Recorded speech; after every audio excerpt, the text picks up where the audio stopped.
À Madame Annie Genevard, ministre de l'Agriculture, de la Souveraineté alimentaire et de la Forêt. Merci, Monsieur le Président, Mesdames et Messieurs les présidents de commission, Mesdames et Messieurs les députés. Compte tenu de l'heure tardive, je ne vais pas reprendre point par point les interventions de chacun d'entre vous, mais je voudrais vous dire quelques mots de conclusion. Dans ce projet d'accord du Mercosur, c'est évidemment l'agriculture qui en paierait le prix le plus lourd. Et nous devons nous concentrer sur ce point. Il paierait le prix le plus lourd parce qu'il ouvrirait le marché européen, qui est le Graal pour beaucoup de pays producteurs. Accéder au marché européen, c'est un honneur. Le ministre de l'Agriculture polonais a prononcé le mot d'ennoblissement. Accéder au marché européen, c'est un ennoblissement. Et ce marché, on ne peut pas y accéder à n'importe quel prix. On ne peut pas y accéder au prix de la dévastation des forêts.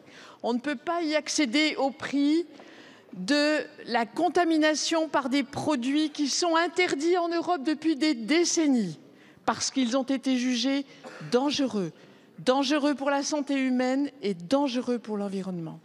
On ne peut pas laisser y accéder à vil prix en permettant que le consommateur européen achète des produits à des prix cassés parce que le prix n'aurait pas répercuté tous les efforts que font nos propres producteurs pour une alimentation saine, vertueuse et respectueuse.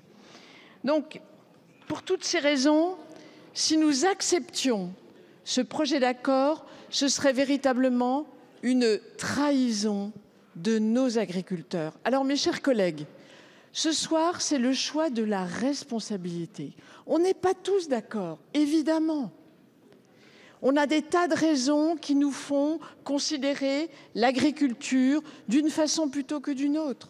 Mais ce soir, il y a un point sur lequel vous avez été unanimes. Vous avez tous dit à votre façon, que ce soit M. Bitot, je vais citer deux, trois députés que les autres ne m'en veuillent pas, mais M. Bitot qui a évoqué les conséquences sociales, ou M. Kervran ou M. Vermorel qui ont parlé de la beauté de l'élevage. Pour toutes ces raisons différentes, vous avez tous dit non, non à ce projet d'accord au Mercosur. Alors ce soir, et j'en terminerai par là, la France, par le vote que vous allez avoir ce soir, va être regardée particulièrement. Elle va être regardée et nous avons l'espoir qu'elle soit imitée. Alors, chers collègues, ce soir, unanimement, disons non à l'accord du Mercosur, non pas pour soutenir le gouvernement, mais pour soutenir nos paysans. Je vous remercie, Madame la Ministre.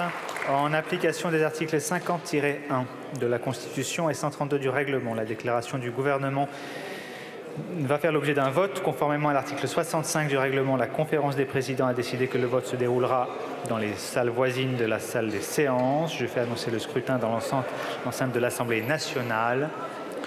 Le scrutin est ouvert pour une durée de 30 minutes. Il sera donc clos à 20h45. La séance est suspendue.